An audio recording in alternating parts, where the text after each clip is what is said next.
welcome back to another episode, our 10th episode of Talkin Toads. Reed, saw you at the game yesterday. I didn't see you after the game, but after sleeping on it, how do we feel after being 2-0 officially? Yeah, it was nothing notable in my opinion of a game. We won 42-21 against Abilene Christian, obviously. Some quick takeaways is the first team offense, they had 6 drives and they scored 6 touchdowns. So obviously no complaints there.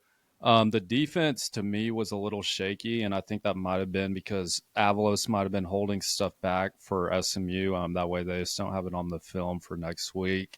Then also just kind of busted coverages in the back end. So offense looked good. Defense was a little shaky, but I think that might have been kind of a look ahead spot. What do you think about it?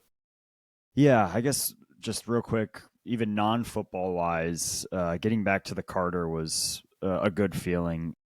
I guess my first reaction to being back in that area was there was no cell service yesterday. That must have been the worst cell service I've ever experienced in and around the Carter. I don't know about you. I know we had trouble even finding each other before the game, but I was trying to load Twitter the whole time, and there was no reception. And we did see the statistic that it was the second highest attended game at the Carter for a home opener, which is crazy. I don't know what the reasoning is there. I don't know if maybe some more undergrads. Family weekend probably Yeah, contributed. family weekend too. It was beautiful weather, a little warm, but it was beautiful, and a night game too. So yeah, it was crazy packed. It was just annoying. The cell service was horrible. Yeah. Yeah. And another thing, I thought there was going to be some light show because the Twitter account, they did some like tease a few weeks ago where all the lights went red whenever we scored. So after we scored the first touchdown, I was like looking around, like, where is it? And No nothing light ever show. showed up. No Um, light show. And even the riff ram was late. Usually that's the middle of the first quarter, end of the first quarter, I don't and I even was starting to get remember. worried. Yeah. Yeah. No, to be fair, I don't even remember when that usually is, but it's cool seeing Besh up there with his Raiders gear on. Good first guest to have for that. Yeah, I could have guessed he was on the lineup at some point. It was great to have him there, but yeah, it was later in the third quarter. At one point, I thought they just maybe it was a Mike Buddy decision of no more riff raff videos. I A was rookie air. Yeah, exactly. Hypnotoad is back. If anyone was there for the introduction, I was glad to see that they brought that back, which is always fun. They do a 10, 9, 8 countdown for TCU to come out, and it's a crazy, wacky video. So that was kind of fun. Yeah, it's I've never done drugs before, but I feel like that Hypnotoad video is something you would experience if you're on drugs. Right. That's the point. I love it. Throw off ACU. Right. That's probably Exactly. why we shut them out in the first half, is because Hypnotoad just kind of threw them off. But no, back to football. We did shut them out. I mean, technically we technically we did shut them out, but they did miss, I believe, 2 field goals Yep. pretty badly. Yeah. So it very could have easily been 6 points there. Our offense looked super efficient. It was good to see that. I don't think Josh Hoover has looked stressed out once in the first 2 games. He looks very comfortable in the pocket there, and that is just the 2 teams we've played. But they seem to be in a pretty good rhythm, and I've seen nothing that's given me the scaries about our offense. No. Um, and then defensively, I was honestly a little disheartened. I know, yes, on paper we shut them out, and they really didn't score any meaningful points until late in the fourth quarter. So the box score is going to say that for the most part we did control them, but uh, they sliced us up. That quarterback, I actually thought, had some pretty good scrambles, had some pretty good throws. I think I'll have to look, but almost 500 yards of offense was accumulated, which is just honestly unacceptable for an FCS team to do that, even if you do put your starters out into the third, fourth quarter.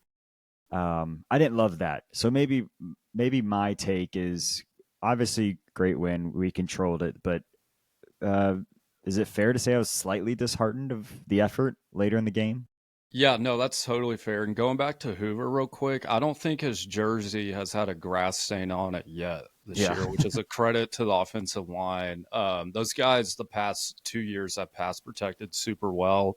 I didn't think the O line blocked as well as they did against North Carolina in the run game. Yeah. If we pull up the stats real quick, what was it? Kavorian Barnes had like 43 yards. I know he got banged up, but it wasn't as efficient on the run game side this week, but who knows? That might be Bryles having more vanilla play calls as well. Kind of what I think Avalos might have been doing. But yeah, anytime you allow near or 500 yards, whatever it was yesterday to an FCS school, that is disheartening. And to me, it looked like the starters, they were in pretty much all the way until early in the fourth quarter, at least. I don't know if Yeah. I'm wrong on that, but that's just kind of the way I saw it. Yeah, no, for sure. Defensively, I saw a lot of starters in there. Bud played into the fourth quarter, I believe, and they were mixing up the our secondary quite a bit between 4 or 5 of those guys too. So I know these games are really kind of a coaches seeing what they have, not necessarily calling numerous variations of plays, but just trying kind of different things, very cookie cutter, base defense, base offense type of a setup. So, yeah, I don't want to nitpick too much, um, but it is one of those games where if you won 67-7, like a Texas Tech does to Arkansas Pine Bluff, there's a difference in that, and that's I guess my only real meaningful take was that I was just slightly disheartened from the effort. I'll always take a win. I'll never apologize for a win. I think I'm ready to move on to SMU, and it seemed like the team was at halftime. So Yeah, I will say I think a blessing in disguise is they did struggle. Like I know it sucks in the moment, but that'll give the coaching staff and the players to be like, all right, we really have to lock in. This didn't work well. So we can't have that moving forward, especially against good offenses like we're going to see coming next week in SMU. And getting back to the defense real quick, another concerning note was Abilene Christian was 12 of 17 on third down.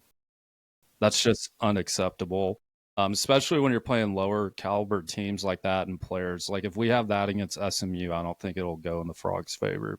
yeah, no, I that's exactly what I kept telling the people I was with at the game was, what does this team look like against SMU if they're playing that way? And yeah, it'd be a shootout in the 60s. And yeah, I don't love that, but I'm really trying to tell myself every minute of today to just not overly react to a game against ACU. I mean, it is very obvious that we were mentally just not going to be in that game, and we've been looking ahead to SMU. So, um, what do you think of? I guess more specifically on the offense, I guess the biggest story would be that Ed Small has emerged. Um, Yeah, yeah, got that's what two it seems like. touchdowns. What? Yeah. What do you think of his performance?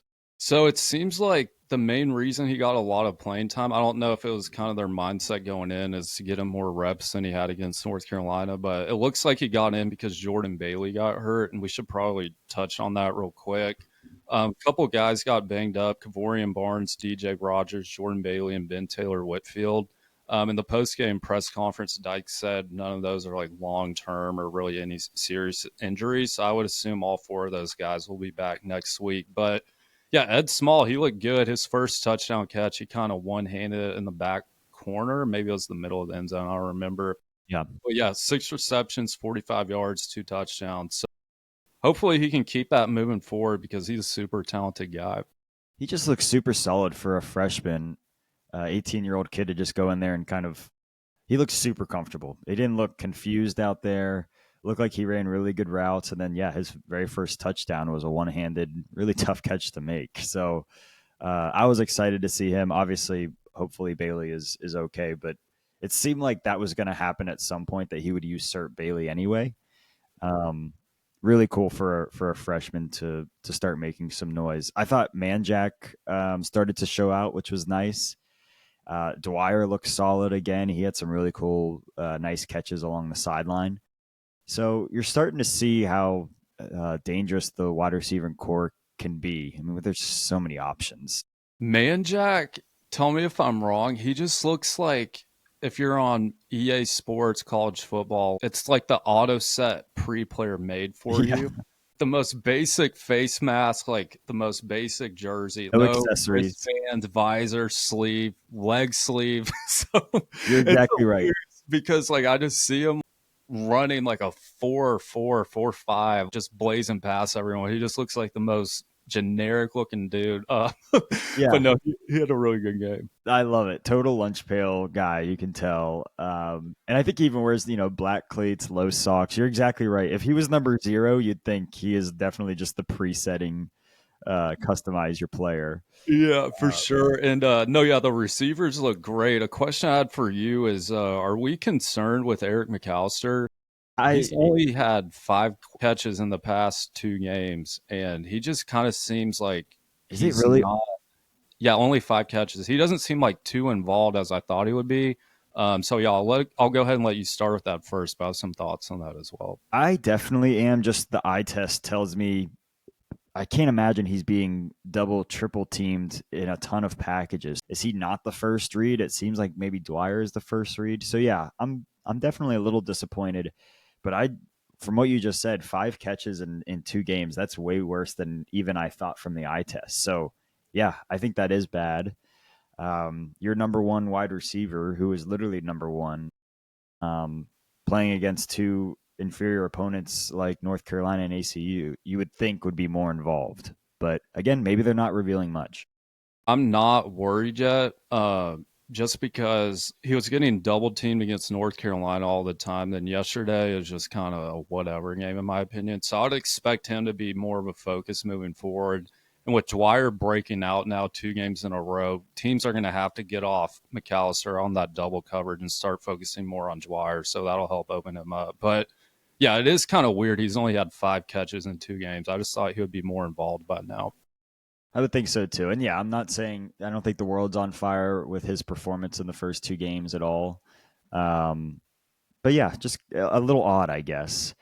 I would say as well the running back depth. I'm really continuing to be excited about. It's something we always knew would be a strength, especially with a more experienced offensive line. But I kind of like the setup of put in Barnes on the first drive. In the second drive, they almost immediately go right to Payne, or at least do some dump off screen passes to him and kind of change up the gear of the offense. And then you even have guys like Palmer and Denman that can get in there and get some yards too. So obviously, just 2 games in, not great opponents, but I am liking what I'm seeing in terms of depth and just options on the offense, which we knew would be a strength, but it's good to see.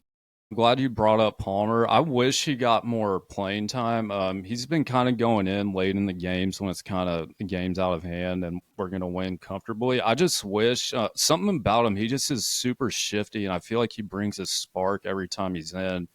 Um, but yeah, no, all 4 of those guys have been playing well. Denman got his first touchdown last night, but yeah, I think Palmer, he's going to be really good, and I hope he'll be with the Frogs for a while because I would hate for us to not give him enough carries this year, then he ends up transferring because I think he's super promising moving forward. Right. You would think out of between Palmer and Denman, one of them would leave because Jeremy Payne doesn't. Oh, I guess Jeremy Payne could decide to leave as well. But those three are looks like the future of the running back room, and one of them is just simply just not going to get enough carries. So, but that's a problem we'll have to worry about later. We'll see who continues to show out. I am hoping that Barnes injury isn't serious. I don't know if you saw it live, but when I saw him go down, I at first thought the wind got knocked out of him because the trainers kind of backed away, gave him space, and I was like, okay, he's fine. He'll get back in the next play. But then we started to see that he was getting massaged on the sideline too, and I don't know, man. Those soft tissue injuries make me nervous. I don't know what it was, but I'm just happy because Dyke said it's nothing serious. He probably could have gone back in if it was a closer game. I would assume he'll be out there next week against SMU. For the defense, is there anything notable we could bring up?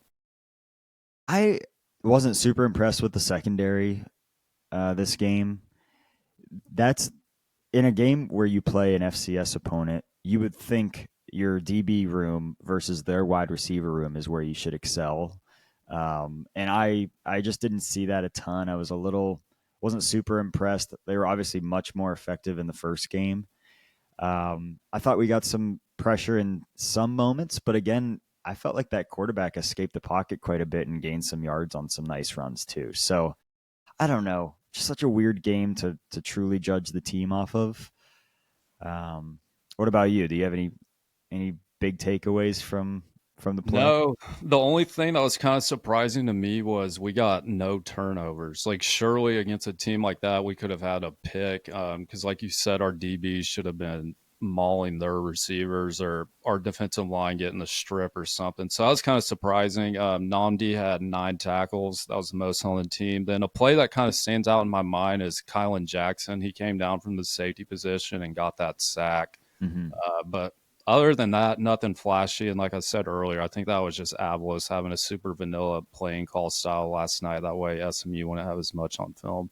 For sure, definitely a base defense type setup. You could tell, but I'm hoping that that's a switch they can just turn on. Is the effort? It definitely felt like, especially the defense had moved on to next Saturday already. So hopefully that's not a bigger issue at hand, and hopefully it was just kind of a clunky week 2 FCS opponent. That's all.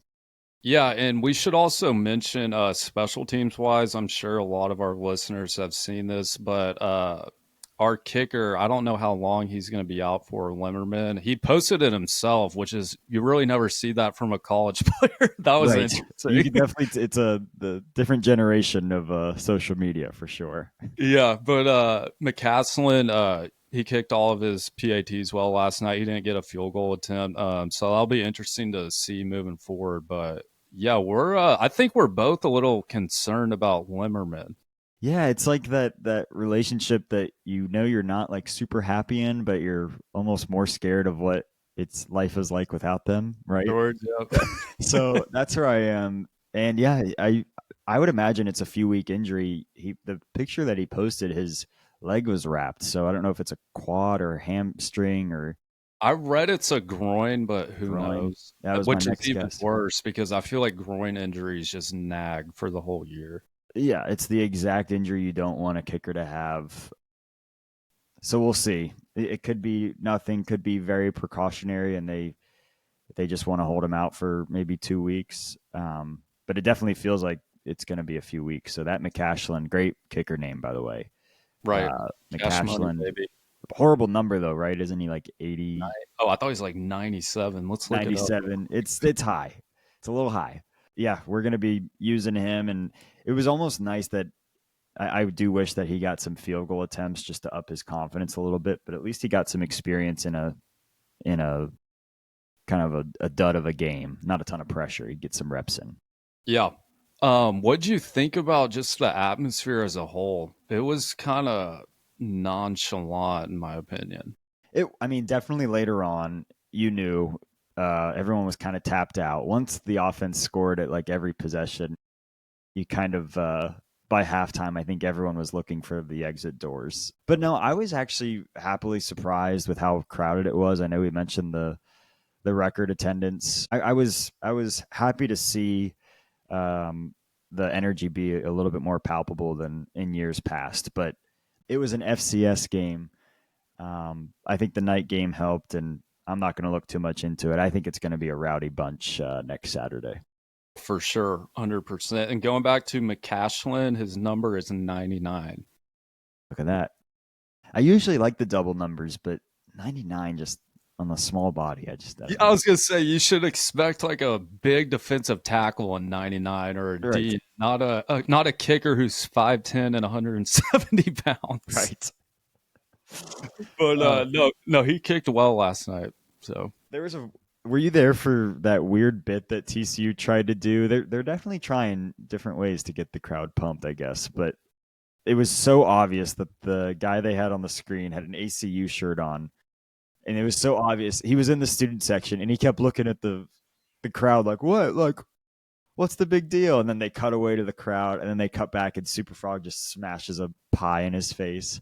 I was so like, do you think they have to go to like some random student and be like, "Yo, I'll give you a $10 Fuzzies gift card if you put this ACU shirt on and we pie you in the face." absolutely.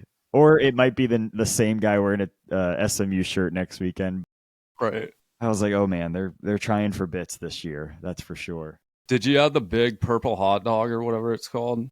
I didn't, but that's not to say I won't next weekend, and I will be going to the game. I was able to move some plans around. I will be going to the game, so maybe that might be my breakfast next Saturday. I'll You let you should know. do a review on it and post it on Twitter because there's no way I'm eating that with my stomach. And they continue to like make it look worse. Yeah. Like it's not like they're actually selling it very well. They posted another video of like where you can get it in section 109, I think, and even the way they are making it just looks pretty grotesque. So they're not helping themselves. It's made national news. Barstool Big Cat, he had a segment about it. And there was that viral tweet. We won't go into that, but y'all can look that up if you're interested. Yeah. Was it an SMU fan that said that, or is it a No, it was TCU some fan? like general Big 12 account. It was like, I don't even know what account it was. I can look for it later, but Yeah, hot dogs and sticking things up, and yeah, not on this show, that's for sure. oh, that ain't happening over here at Talkin Toads. Yeah, I who knows? Over under, gosh, how many hot dogs were sold at last night's game? Over under 2,000? Of the purple ones? Yeah. Way under. I would guess like There's almost 50,000 people there. I would guess like 500 total of those got sold. That seems like a failure. Yeah, but it might be like the shock value, like people are like, I don't know, they might be trying to get clicks with whatever they're Might just posting. be for clicks. All right. Exactly. Let's do some research on how many hot dogs were sold last night. Under 1,000 would be, yeah. Maybe it is just a marketing ploy, but Who do you even contact for that? Like, who do you ask? we can reach out to, I don't know, is there a TCU concessions team? I'm sure there is. We might still have some connections in the athletic department. We'll make some calls. Right. All right, moving past the hot dog talk, were there any Big 12 games that kind of surprised you or stood out to you? I thought the Friday games were interesting for us to watch. I mean, we still don't really know what. Well, I think we do know what Kansas State is now. Um, they lost to Arizona. Granted, it was at Arizona, but they lost. I think it was 23-17. So I think we know what Kansas State is. Still, makes me nervous to have to travel there. I know we talk about that in every episode. So they're still a weird team to me. But I don't think Avery Johnson is the guy. We can talk more about that if you'd like. And then the Colorado Houston game on Friday. I think that just continues to solidify that Colorado game shouldn't be an issue. I mean, it really should not be an issue for us. So, and that's coming up pretty quick. So Do you, I guess those were the only two Friday games, right? yeah. Do you think Dion's going to go back to Salter? Because that Staub guy did not look good against Houston. I know he really opened up a can of worms by Yeah. making that move last week. Now he's put himself in a position where I don't know how you can't really win. Do you continue to serve the young guy and give him an opportunity, or do you go back to the other guy that you originally gave him the job? I mean, that's a mess that he created now. There's no doubt there's some talent in both of those options, but that's not a winning football team. We can't make that a close game. No, not at all. It's like the toothpaste is already out of the tube. You can't get it back in. Like he's stuck with that mess he made. And I don't know. I think him seeing how well Staub performed against Delaware, like that probably wasn't the best game to judge his talent on because it's Right, Delaware. right, right. Some other games, Iowa State, they were at Arkansas State. Really random game, gross game, 24-16. Yeah, they didn't exactly kill them. No. And my best bet of last week, Utah, they beat Wyoming 31-6. So cha-ching, cha-ching, that covered. Let's go. All of the Big 12 teams won, correct? Yeah, I was just about to say the Big 12 didn't embarrass themselves this week, so that's a Yeah. positive. Yeah, I was trying to look of maybe who had the easiest opponent, but pretty much everyone controlled the game. I guess West Virginia won in overtime, which is actually a nice win at home against Pittsburgh. But all the other games was kind of nobody's. I was impressed by Arizona State getting back to their winning ways. Texas State is not a bad team at all. They're going to be very underrated. I bet they're a bowl. They're going to a bowl, and I think looking back, that'll actually be a really solid win for Arizona State.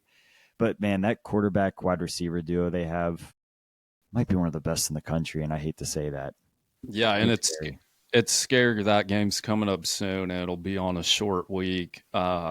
So yeah, props to them for bouncing back. Then Cincy, how about them? They beat Northwestern State 70-0. See, I would have loved having that score last That's night. my whole thought is 70-0. Just you feel totally different than allowing ACU to put up 21. Granted, 80% of that it was in the fourth quarter, right? 90% of that was in the fourth quarter. But you're exactly right. There's something about the optics of a team just taking the other team and just putting them in the ground. And that's more so what I wanted to see. And who knows, maybe Cincinnati's maybe they got a little Man, something with source. yeah, I doubt it. A team we haven't talked about yet. This can be the last one for the Big 12. Tech. They just keep handling business against inferior teams. They beat Oregon State 45-14. That offense looks like it's humming and it's clicking super well. I'm not happy we're avoiding them this year because like it's a rival. But at the same time, I'm happy because that's one less harder game on our schedule. Exactly. I'd be so scared to get to Lubbock this year, whether they are a better team than TCU or not. It's just it would be one of those annoying games. Tech's offense looks great. It's obviously three bad teams, but their quarterback is good, and we can't ignore that. Same with the Baylor quarterback. Robertson continues to look pretty efficient. Granted, I think they played a Samford team. Yeah, I mean it's a nobody, so they should have taken care of them at home. I'll tell you one thing I will say about Tech is their defense is way better than in years past, and that's maybe what's scariest to me. Their offense is always fun and dangerous, but I was looking their defense. Granted, again, you have to take into account the opponents, but they haven't allowed a touchdown until the fourth quarter in all of those games. Wow. In previous years, they would have allowed 20 plus points against teams like they're playing this year. So yeah, they look dangerous for sure. And how about the game next week, Tech at Utah? It's Big noon it's kickoff, huge. and it's weird. It'll be a 10 a.m. kickoff in Utah. Yeah, that is wild. It's a big one, man. I think we have to root for Utah, in my opinion, just to maybe get Tech out of there. Uh, but I don't know. One of those two teams feels like, and those are two teams that TCU does not play. Feels like one of those two is heading to Arlington. It just feels Sure. that way.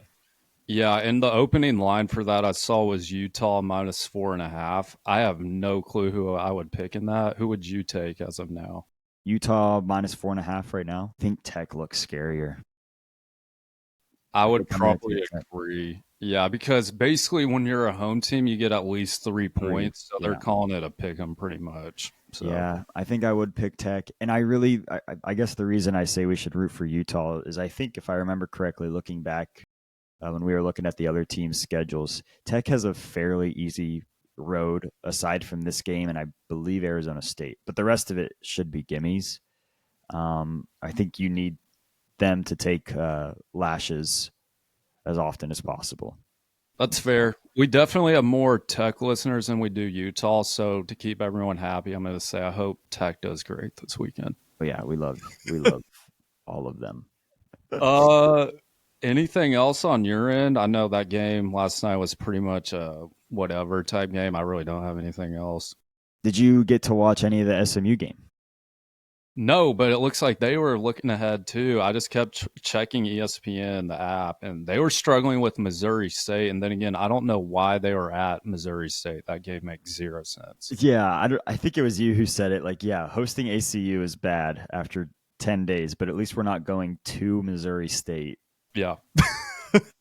Yeah, they were down 10-0 at first to Missouri State, and then I think they went on a maybe 38-0 run, end up winning Did 38 you to see 10. that clip of Lashley like having a full on meltdown on the sidelines? Yes. He's a little whiner. I was gonna say he is whiny, he is dramatic. Um, I guess that's what he's going for. But yes, I did see that. I think that's another game you probably can't take too much, take it all with a grain of salt. But I did peek over while we were tailgating to see what SMU was up to, and it looked like they were mentally looking to Fort Worth. They were checked out too. So yeah, it's officially SMU hate week.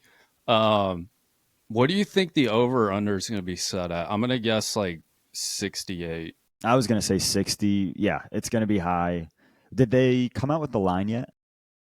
I've seen TCU minus 4.5 and also as high as TCU 6.5. So I would guess it'll close at around 5.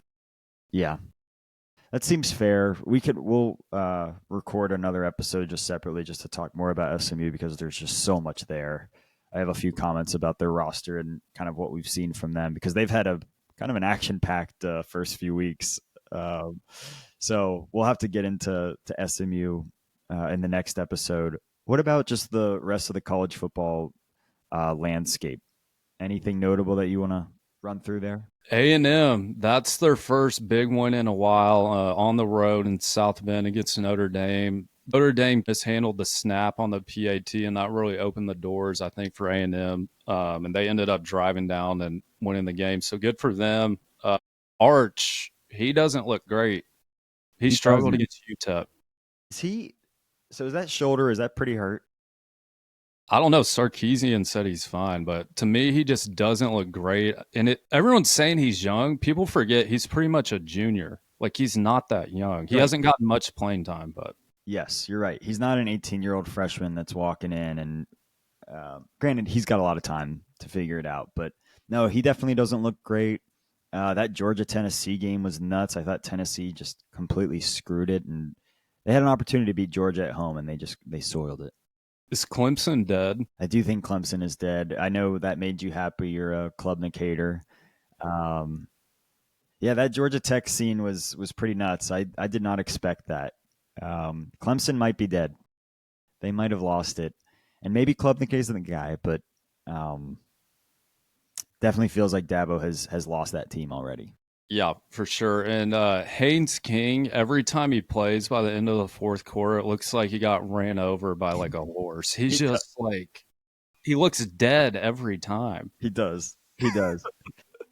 Uh, Another game, South Carolina, they got blown out by Vandy. Vandy, Diego Pavia. Anytime they're getting around 6 points on the road, I'm taking them to cover every time. Yeah. How early on did that South Carolina quarterback get hurt? Because I know that was obviously a big deal, but he went out. I want to say fairly early.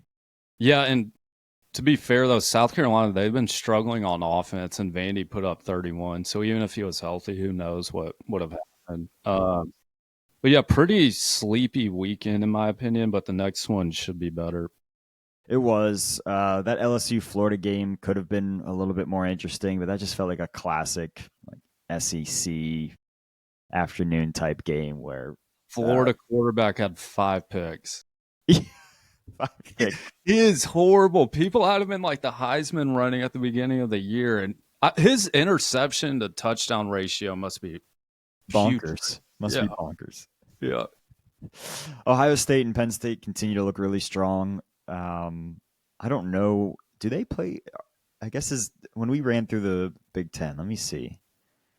I think they like it's one They of those do. protected matchups or rivalries. I think they play every year. Yeah, in about 5 weeks, Ohio State will host Penn State. I mean, that's the Big Ten right there, right? Oregon, Oregon looks really good. Oregon still looks good. Yeah, but That yeah, you're right. Northwestern Stadium looks like a JV high school soccer stadium. At Northwestern, Yeah. I know they're really proud that it's like right on the water, and I've heard that it's actually a pretty cool experience. But yeah, they definitely weren't going for any attendance records. No, For it the looked Capital One. maybe like 13,000 people. Yeah, yeah, yeah. Not nothing too crazy. I do think that Notre Dame A&M game was obviously in the Georgia game, but those two were the biggest games, and yeah, A&M got that win. I still don't think A&M is great. I don't know what it is, Their but defense isn't great, but I think Marcel Reed, he's really good. he does seem different than maybe years past of what they've had. But yeah, their defense doesn't look great, and I don't know what it is about A&M in general. They don't scare me a ton. And obviously not a great loss for Notre Dame. They're kind of looking down the barrel at playoff 0 chances and now 2 starting. already, and they don't really have a marquee matchup left on their schedule. After the TCU game last night, my dad he stopped through the Canes drive-through, and I was watching the A&M game on my phone while eating Canes, so that was fun. How was the Canes? That's a late night Canes trip. Canes is a hard fast food to eat in the car because their chicken is always hot and it's super greasy.